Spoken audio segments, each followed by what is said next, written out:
Hello, Culture Matters podcast. We're back again with another culture content.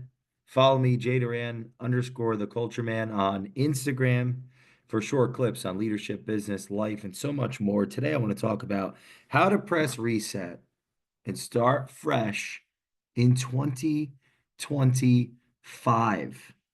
Starting fresh in 2025. Starting fresh in 2025 starts right now. You might even need to stop listening to this and already you know what you need to do that you've been putting on. Oh, this is what I'm going to start in 2025. So I want to talk about how to press reset and start fresh in 2025. The first thing that comes to mind is stop waiting. The second thing is that 2025 started in the beginning of Q4, like September in Q3, um, is really that anchor that I use every year to get momentum for Q1 the next year. There's something about being ahead psychologically in a quarter that just makes proactivity so much less anxiety creating and so much more exciting. So that, how to press reset and start fresh in 2025, I think is first writing down all the things that I'm going to start. I'm going to do this exercise today for myself. It's a great self-awareness exercise. I'm going to start doing this. So I'm writing this down. I'm going to start doing this or these things in 2025 and just going right through the list of all the things that come to mind of what I'm going to start in 2025, making that list and then picking one of those things to start today. What is one of those things that you can start today? Now, and the reason is because this isn't when people say, when we say, I don't have time for something, I think it's actually a conversation of value. I don't value something. I either haven't thought it through fully, or I haven't prioritized, or I'm avoiding the thoughtfulness around a topic or around a thing to make a decision. There's some degree of anxiety that's stopping me or you from thinking through if we actually value the thing that we're talking about that we don't have time for, or or and we're going to move forward in it, or we're not interested in moving forward in it, and we either don't want to admit that to someone else, or we don't want to admit that to ourselves, or we're unable to say no. And so it's if we're unable to say no for whatever reason, how do we say yes to things that do matter? We'll constantly be in a tailspin of reactivity and we'll never feel like we have enough time. But it's really not a question of time, it's a question of value. And questions of value have to do with how we uh, move through interpersonal conflicts and conflicts, um, problems that arise on our pathway to our goals.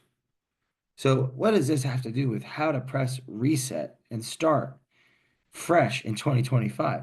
I think it starts with recognizing that whatever it is that I'm going to put in my mind that I'm going to start or get going with in 2025, is there is there a place for me to start that today? Is it just some type of rationalization that I'm going to start it later? Is it a form of procrastination or is it a form of planning? Because obviously, not everything we're going to be able to start today because, well, there only is so many hours, so many minutes, so many seconds. But that doesn't mean I can't be unbelievably more efficient and productive than I am currently at whatever degree of awareness I have around getting things done, education, experience, and the types of people that I run with, the degree of productivity and execution ability. Like, I don't know if I'm actually living and acting out to my potential around getting things done. I don't actually know that. I don't want to think that I do, that I am at my limit, that I am at my potential.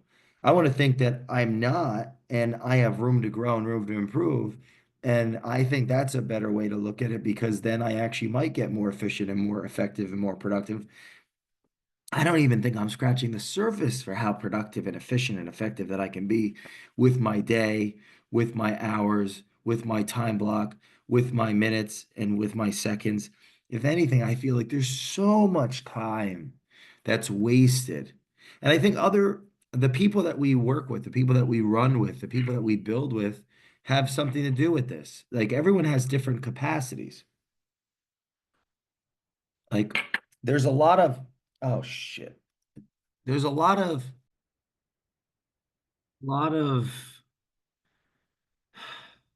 time. It's I d- I don't know how much of it is we're built differently versus everyone, we've all have different lived experiences that shape who we are and influence our level of focus and commitment and desire, ambition, and so on. So I think it'd be helpful to look at the people that you're running with, the people that you're building with, the people that you're growing with, are the people around you um, inspiring?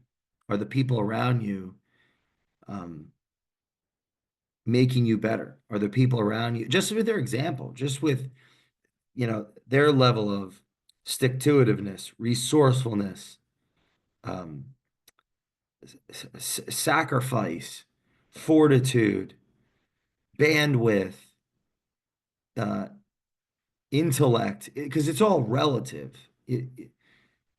I would say one thing that I'm bullish on for pressing, if I was going to think about pressing,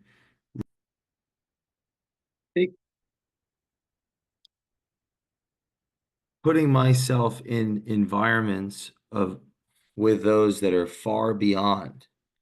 There's a degree of humility, there's a degree of vulnerability, there's a degree of transparency, there's a degree of courage to do so, to put ourselves in environments with others that are beyond our current level of competence, our current level of experience, our current level of education, our current level of all of that. And the question becomes, how quickly can our potential rise to this new level of expectation that's influenced by the environment?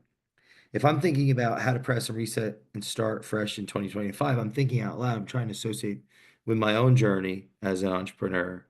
And I'm thinking part of the value in New Year's or, these, the seasonality of life is it gives us this overwhelming accountability to reflect and be honest with ourselves, to think, to plan, to aim at a higher peak. Now, does that mean we need to wait until that date comes? So if this comes out this week, we have weeks, hundreds of hours before it actually turns 25. Am I waiting to move into action until that date? I think that's where we can self-sabotage and we might lose the momentum of the awareness, the realization, and the anxiety necessary to move into action. That anxiety could dissipate. We can be pulled into something else. The current level of our awareness, education, experience, culture, community, responsibility, accountability, get pulled into what we're already accountable to in the current level of whatever paradigm we're operating at. And then we end up not making the strides towards that next level of environment, responsibility, challenge, and so on. So the value in thinking ahead is the reflection and the planning and the commitment, the sacrifice, the choice.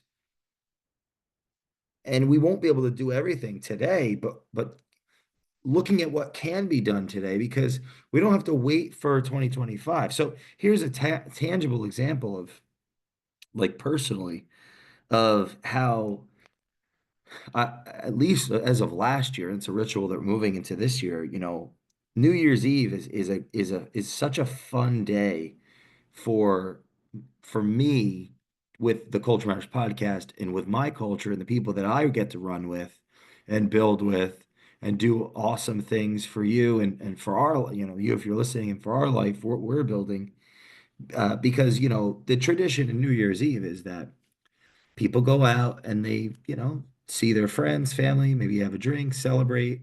And that's wonderful. That's a time to exchange values and memories, and so I'm not saying what I'm about to say to take away from that ritual that helps people come closer together and build, um, uh, deepen the meaningful relationships in their life. But in the context of the Culture Matters podcast, Culture Matters as an advisory firm, what we're building and who we're building it with, I love to have the podcast marathon on New Year's Eve that starts early, early in the morning and ends at night, where it's literally last year was like 12 interviews, 12 conversations, back to back to back to back, and I'm taking on a life of its own.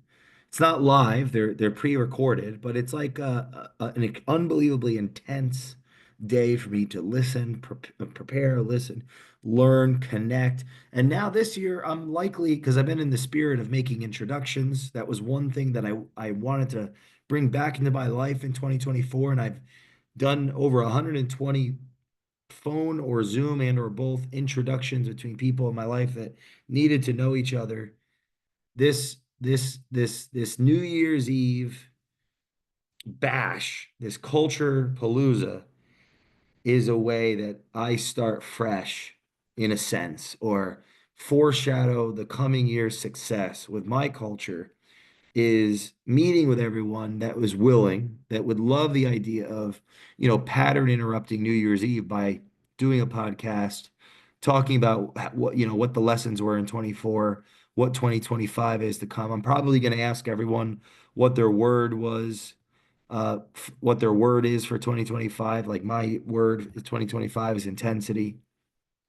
I may end up connecting people on Zooms and doing, 3 and 4 way conversations on the podcast. Who knows? I'm gonna let a lot of it like be fluid. I want to see how fluid it evolves. And it's gonna be a 12, 15 hour marathon that I like to feeling that the accomplishment. And obviously this is fun. It's not even like it's uh, when you merge fun with work, it's a what a meaningful life. But that's a topic for another day. But that is a way to foreshadow the coming success, the relationships that are going to be cultivated, the business deals that are going to be had, the connections that are going to be made, the meaning that will come as a result of working with great people and leveling up.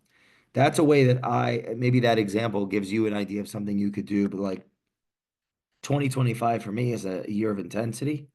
It's a year that I'm putting myself in rooms that I otherwise wouldn't step into for whatever the rationalization. It's it's a year of intensity, level up, and I'm not waiting for 2025 to start that. Even something as um psychological as a New Year's Eve pod a palooza or a pod marathon or a culture marathon that we've started to do. It's in the spirit of thinking about the new year is a great accountability for reflection. Let's not use it as a psychological avoidance of conflict, as an anchor of the avoidance of conflict that leads to procrastination. Because Ben Franklin said, procrastination is the art of living in yesterday, avoiding today, and destroying tomorrow. So, what can I actually do today that I otherwise would wait until 2025? And something just popped into my mind of what I can do, or at least aim to do, and aim and fail, right? Aim at a farther target and at least take the risk of letting go of that arrow, and maybe it doesn't hit the target, but it gets pretty close. It gets farther than the last one that hit right in that target. Final thoughts on this is if I value, I have to aim, I have to sacrifice, I have to take risk. And that would be the risk of money, the risk of reputation, the risk of time. Money, we could lose money. Reputation, trying something new and looking like a fool, that can happen. And shame, right? So maybe pride would lead us not to feel shame, but it's shame that actually would come before reflection, revelation, and the courage to pull one step back up and try again. It leads to more competence and then more success. And then that pride that could easily undermine trying something new or going into venturing in another capacity. And I don't think I've done nearly as much. I've been far too arrogant, far too prideful, far too siloed, and I can't resent the circumstances if I'm the one that's created them. I mean, I can't, I will, I might naturally do that, but that's not the that's not the behavior, that's not the value system that's going to lead to the highest good for me living to my potential. And so 2025 is the year of intensity. Stop waiting, start doing what you're going to start in 2025. And I hope to look out for those New Year's Eve episodes. Please leave us a review on the Culture Matters podcast. Follow me, Jay Doran _ the Culture Man on Instagram, and I will see you next time.